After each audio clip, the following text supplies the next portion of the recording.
Where's Coach at? Coach, we ready? Ready, Coach? Yeah, we're ready whenever you are. Awesome. You can grab a seat anywhere. All right. Good afternoon, everybody. My name is Seth Gibson Todd. I hear you guys are on spring break this week. Awesome. Well, I appreciate your time being here, trying to learn something.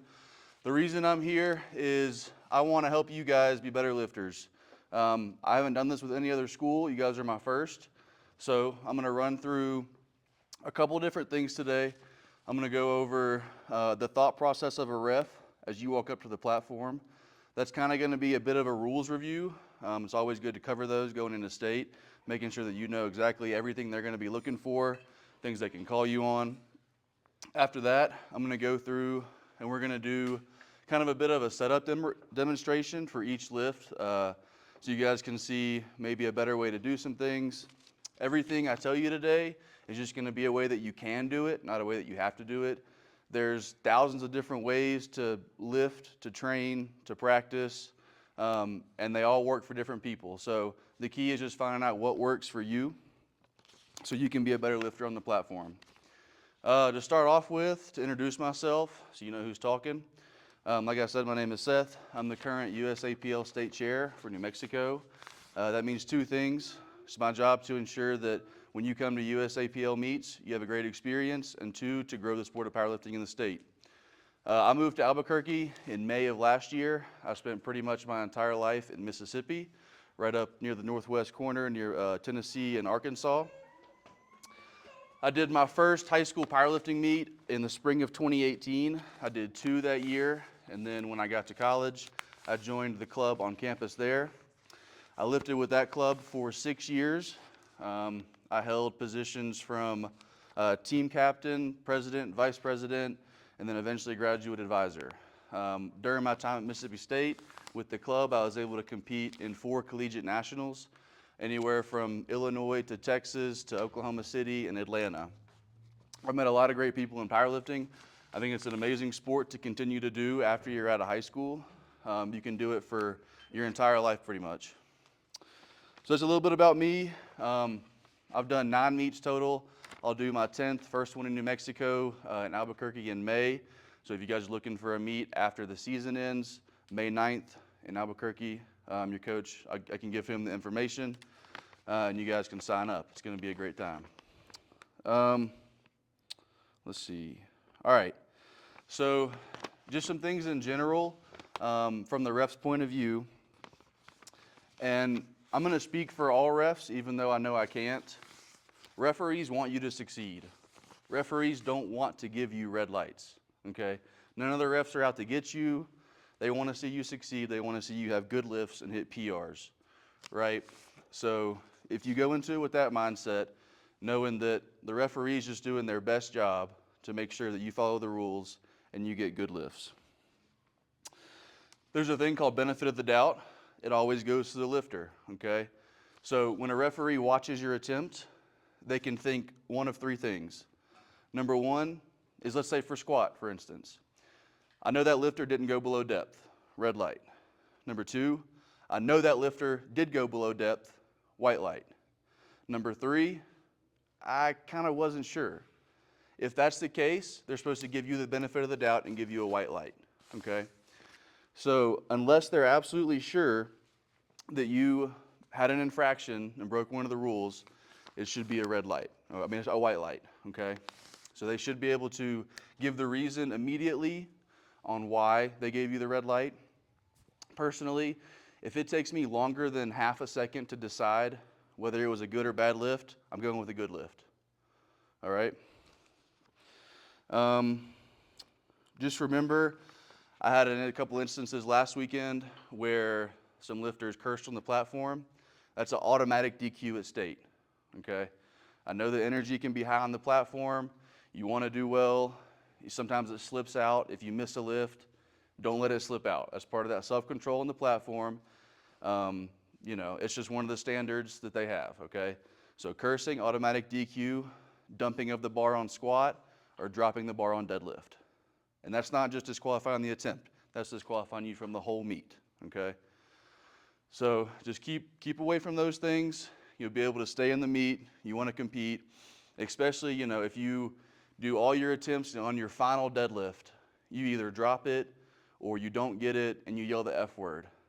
Your meet doesn't count. You're done. There is no total for that meet, okay? So it's important we follow those rules. It is the responsibility of the judges and the spotters and loaders to make sure that the weight on the bar is correct when you go up there. That doesn't mean that you can't also check it, okay? Because people make mistakes. It happens sometimes. So if you want to, you know, give it a little check left and right. And if you think that it's wrong, you can say something and they'll check it and make sure. Because, you know, if there's misloads do happen sometimes, and if they do, you will get a reattempt at the end of the flight. So you'll still get to do that same attempt with the correct weight. So after this initial portion, when we get up to kind of the setup of the lifts, there's something that I'll reiterate during that portion, which is the routine and setup that you use matters. And it matters that you're trying to do the same routine every time you perform that lift. Every single warm-up, every single set in training, your routine should be the same. Because when you build that routine and you can get into the flow, you don't have to think about what you're going to do as you're setting up for a lift, right? So you can focus all of your attention and energy on lifting as much weight as possible. So that was just some of the general stuff. Next, I'll start with squat. So remember, this is when I'm sitting in the referee chair, what I'm looking for is you walk up to the platform.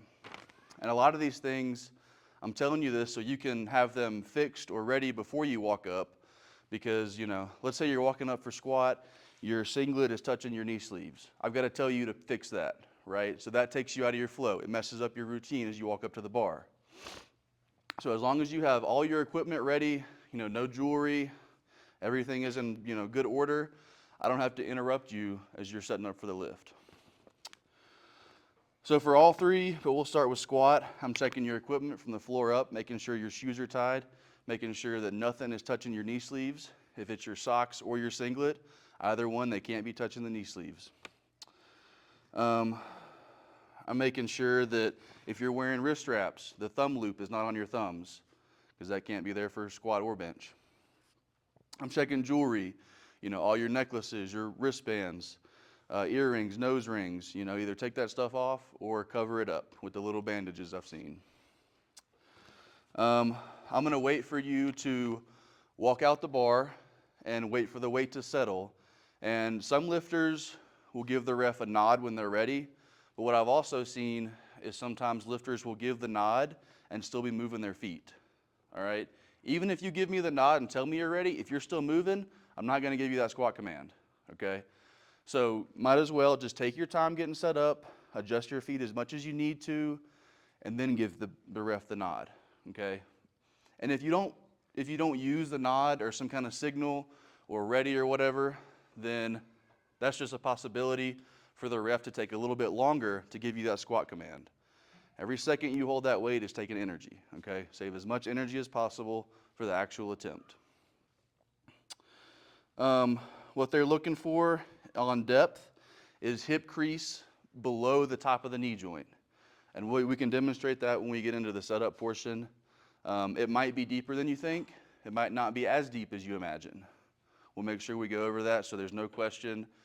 You make sure you can hit that every single rep from here through state. This goes for all three lifts, but no downward motion of the bar after it starts coming up. So sometimes, especially on like the third attempt squats, you'll be coming out of the hole and you kind of pause for a little bit or stutter. If the bar dips at all, stops going up, that's a red light. Even if you finish the lift entirely, that's a red light. I know I've seen sometimes you finish the weight at the top and you're a little off balance and you take a step before that rack command. Any movement of the feet, any step is a red light, okay? So practice, even in the squats that are easy, you come up really quick, maybe the bar bounces a little bit. Hold your feet steady until you get that rack command. And then of course, you know, once you get to the top, have control of the weight. If there's anything slipping, anything moving, the ref wants to see you control it at the top. I haven't seen it in a while, but if you fail the rep, Don't leave the bar. Stay with it. Hold on to it. Those spotters will get you back in the rack, okay? If you feel yourself getting close to failing, try to give them, some kind of shake your head or take it or grab it. You can say that if you know that you're not going to finish it, okay? That gives the spotters a chance to grab the bar a little bit sooner, keeping you even safer. And it keeps everybody safe if you can give a heads up. Sometimes I understand that you get to that point and you just can't do it, but that takes the spotters by surprise, and then you rely on the ref to see when you're going to fail, okay? So that's all for squat. Bench is a lot of the same. I'm going to check your equipment, especially your wrist straps, making sure that no thumb loop. I'm going to wait for you to do your setup, bring the bar out. As you know, elbows have to be locked before you bring the bar down. If you kind of bring it out and just drop it real quick, you're likely to get a red. On the chest, what is the referee waiting for when the bar's on your chest? Is it a time? For it to be motionless. So the quicker you get that bar on your chest and still and motionless, the quicker you're going to get the press command. It's not 1 second, it's not 3, it's up to you really on how long. Because I've seen some lifters get down there and they're rocking back and forth or it's bouncing. The less time you have to hold it, the more likely you are to get the lift. So get that bar down there, get it settled quick. Again, with the downward motion, when you start the press, if it can pause in one spot and you figure it out and finish it, but if you come up and there's any downward motion of either side, it doesn't have to be both, that's a red light. So just try to make sure when you get to that sticking point, really push through it. Usually if there's going to be downward motion, it's going to be the ref that's behind you that sees it. So let's see, and then keeping your butt on the bench, and we'll go through a bit of the setup that can help you because a lot of the times when you're using your leg drive and you're pushing up, if they're not in the right spot, you can push your butt off the bench, which we want to use power to push back into the bar, but we don't want to, break any of the rules. Any foot movement, any feet sliding, if you use the bench blocks, making sure that your entire foot is on the block. If any part of your foot is overhanging the block, that's a red light. It's got to be completely flat on there. And then head movement, if your head comes off the bench as well. So everything's got to stay touching the bench and the floor. And again with this one, same as the squat, if you feel yourself that you're going to fail, go ahead, shake your head, give the spotter some notice so you don't just drop it straight back to your chest. Keeps everybody safer. Any questions so far with the squat or the bench? Okay. Deadlift, same thing. I'm checking your equipment, your socks. Most people don't wear knee sleeves on deadlift. Wrist wraps. We'll get to the knee sleeves in a second. But it's mainly the socks, making sure that those are pulled up past the knee. Again, if they're down, that's something I've got to remind you of. Messes up your routine. Your socks don't have to be up to your knees on squat or bench. Only on deadlift. Unless you want them pulled all the way up through the whole meet, that's fine. Something else I saw last weekend was the lifter set up for deadlift. They initiated the pull. It came off the ground a little bit, and they kind of reset their grip and went for the lift again. As soon as the plates leave the floor, that's the start of your attempt. So make sure that you're in the right position before you start. You're ready, your feet are good, your hands are good. You can put force into the bar to some lifters try to test it or whatever they call it. But as long as the plates don't come off the ground, your lift attempt has not technically started. So just make sure you're fully set up. As soon as it comes off, that's it. When you start into that pull, like say your routine's off, your hips pop, Mm-hmm. you can reset and go again if the weight hasn't come As long as the weight hasn't left the ground. Yep. And that's what they're looking for the lift to technically start. So another thing on squat, when a kid does a squat before the squat command and they come up out of the squat, technically they still haven't started the lift yet because they didn't get the squat command, right? Because I've seen it both ways at meets where they let them go ahead and squat because they didn't get the command and Right. red lighted them at a different meet. I'd have to check the rule book specifically, but I do believe as long as they haven't gotten that start command, they'd be allowed to read. I've seen it both ways at meets. Yeah. So I've seen, so that's happened to us, I think like twice, right? I think Gary hit it twice at like state. He went down, came back up, but he didn't rack it. I think that's the main, like if you don't rack the squat Yeah, after, yeah. then you're good to go. And they'll tell you to squat. Then you can squat, yeah, then they'll tell you to squat. That's the main difference So I've like seen. from a coach's standpoint, if we're at a meet Mhm. and a kid forgets the command, they squat, they stand back up, and the ref, or yeah, the head tells them to rack, even though he didn't give them the squat command. I mean, I know it's hard to like petition anything. Yeah, yeah. That'd be a tough one because it's like, I know refs get it wrong sometimes. I'm not Yeah. gonna be a hard ass about it. yeah. And as a lifter, it'd be hard to say like, no, I'm going to do my squat now, you know. Let me check the rules on that one so I can give you the exact information. That's, With squat, if you're still setting up and they tell you to squat, like while you're still like moving your feet, can you still like wait until you're set up to give that? you like, can nod wait until you're set up. squat command? Yep, you can wait. And they may not give you a second one. It might not be a bad idea, like if you're still setting up and they give it to you to wait an extra second, they may see that you were still going, and they may give you another one, or you can wait a second or two and then squat, but you can always argue that, hey, you gave me the squat command. Even though you didn't see that I wasn't completely ready, you gave the command. Okay? Good?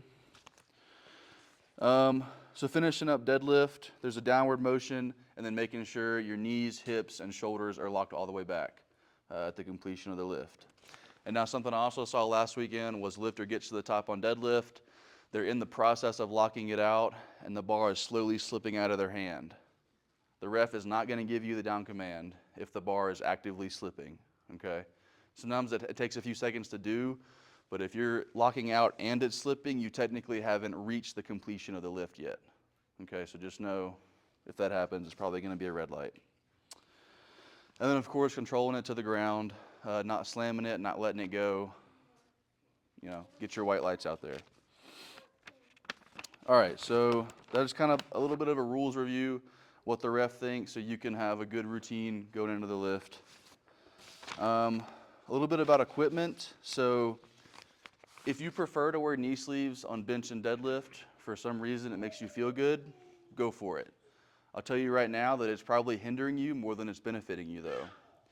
The knee sleeves are great on squat because as you hit the hole, they build a little compression, they help you pop out, they give you some rebound. The main portion of that movement is knee extension. It goes from bent to extended.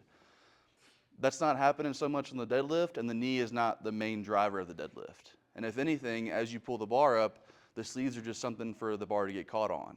Slow you down, make you not have a smooth pull, right? So deadlift, I wouldn't recommend them. Maybe some lifters put them on because their socks are too short, and they know that. But it's just something that might slow you down in the pull. And then bench as well, we want to keep our feet planted in one spot. If you have something on your knee that is wanting it to extend, you know, you're sitting there under a lot of weight, you're benching, you're thinking about your upper body, that's just a recipe for your foot to slip out because you have something that wants to extend your knee while you're benching. So keep it for squat, you know, unless you think there's a great benefit on it for other two lifts, I wouldn't recommend it. The wrist wraps. So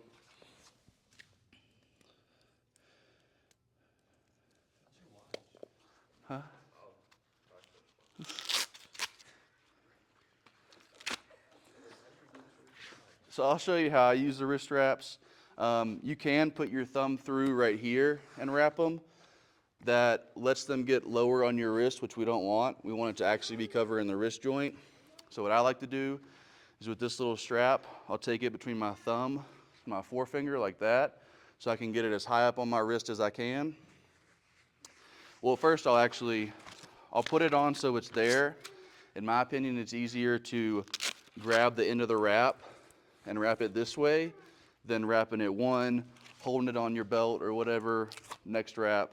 So I'll get it on there loose, but I'll unwrap it all the way. I'll get it tight up on my thumb, And then I'll kind of go like an X, a crisscross, kind of high and low, so I cover the entire wrist. And so now the actual part of my wrist that bends does not want to bend, right? Just as long as the wrist strap is not touching the bar, you're okay. Any questions there? And then also, when you pinch the strap, you don't have to worry about pulling it off or forgetting to pull it off your thumb. You can just let it go, right? Hey, this last week they were real particular about tucking the in. Yeah, Is that, never had that except for the last week. I imagine that's part of, they don't want that touching the bar as part of the wrist strap. And you know, if they, some are more particular about it than others. This is the only time I've ever had that. Yeah, and so, Loosen up your grip if it's right there. say what? Doesn't it also mess up your grip if it's right there? If it's on the bar, it can mess up your grip. It can, yeah, it can get in the way of the bar. Some wrist straps are not made to where they go around the outside of your wrist. Some of them are made so they go on the inside, and that's just going to get in the way. And wrist straps can help you on deadlift. If you find that you're having some grip issues, you can throw those wrist straps on, and if you wrap it up while you're holding a fist, it's going to want to keep your hand tighter and closed. So it's kind of like a last-ditch effort. It's not going to get you a ton of grip, but it may help a little bit. And then belt position is something that you can play with. Try to experiment with it while you're practicing. Experiment with pulling the front of the belt higher or lower. I know I've got more strength for my upper abs than my lower abs. Also your back, your obliques are a little bit different. So, you know, try to actually feel where you're putting your belt, because it can be a big help if it's in the right place, high and low wise. There is a such thing as putting your belt on too tight that prevents you from actually bracing and creating pressure in your abdomen. You should be able to stick a hand in your belt with a little bit of room left. And then again, the socks only have to be up for deadlift, unless you really want them up for all three lifts. Any questions so far? Good. Just some general tips before we get into the setup of each lift. Like I've been saying, try to practice the same routine for each lift as you set up. Me, I've got a mental checklist as I walk up to the squat bar. Hands, feet, get into the bar, get my back tight, get a couple breaths, come back under, unrack, stabilize, you know, and then all the steps, okay? So the more that you make that automatic, you don't have to think about it, the more you can focus on actually lifting heavy. Each lift is actually a full body lift. There are muscles for every lift that you can use. The squat, I mean, obviously lower body, your trunk, your upper back, everything. Bench, legs are involved, back is involved. Deadlift, your core is involved, both sides of your legs, biceps, arms, shoulders, upper back. Try to recruit as many muscles as you can for each lift, and each little bit you add is going to give you some more weight on the bar. Progress isn't always linear. How many of you guys have struggled with a lift at some point recently? Like you thought it should go up, but it didn't. It happens, right? It's not always going to go up. It's not always going to be linear, straight. Sometimes it might go down a little bit in the short term and then come back up later. There's actually phases of training where your max or your estimated max is going to go down for a little while. That's all part of the plan. Keep working, keep training, build for the end when it eventually does go up. As you lift longer and longer, the progress can slow down. Like right now, you may be adding 20 pounds to each lift each year. If you keep lifting for 5 more years, that might drop to 5 pounds a year on each lift. It just depends. Everybody's different. As you make more adaptations and you get stronger, it takes more work and time to get the same results as you previously did. Try to enjoy the process, whether it's going well or going not. We all have bad training days sometimes. Sometimes we're feeling sick, don't want to come in here. Sometimes our rack mate is bothering us or being annoying or whatever, or you're doing a movement that you really, really hate. Try to enjoy all of it, okay? You're able-bodied, you're in here moving weight. that's not for a survival purpose, right? It's for enjoyment. Try to have fun with it. A lot of people on this earth wish they could come in here and lift weight like you guys do. It's not always going to be fun, but it is all part of the process.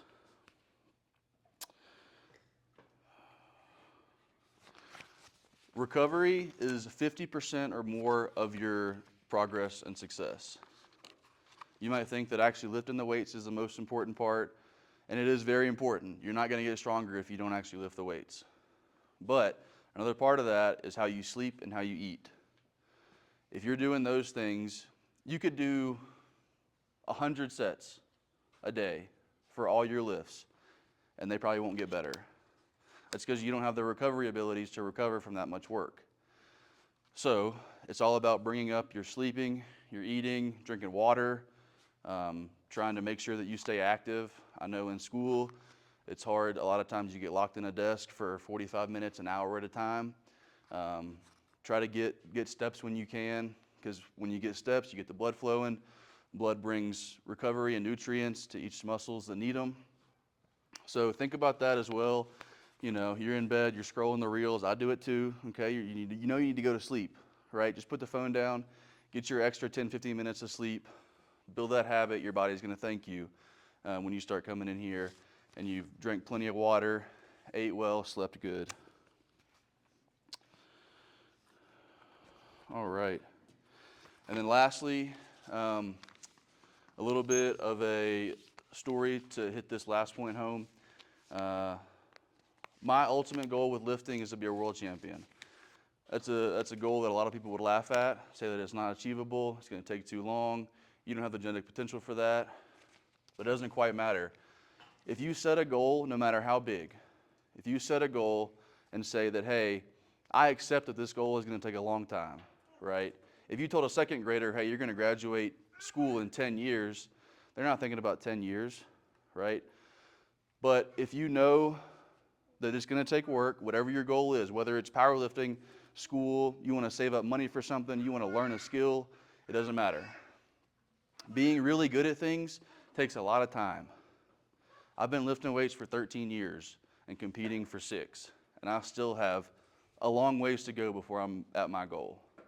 But I've accepted that it's going to take a long time. I've accepted that it's going to take a lot of work.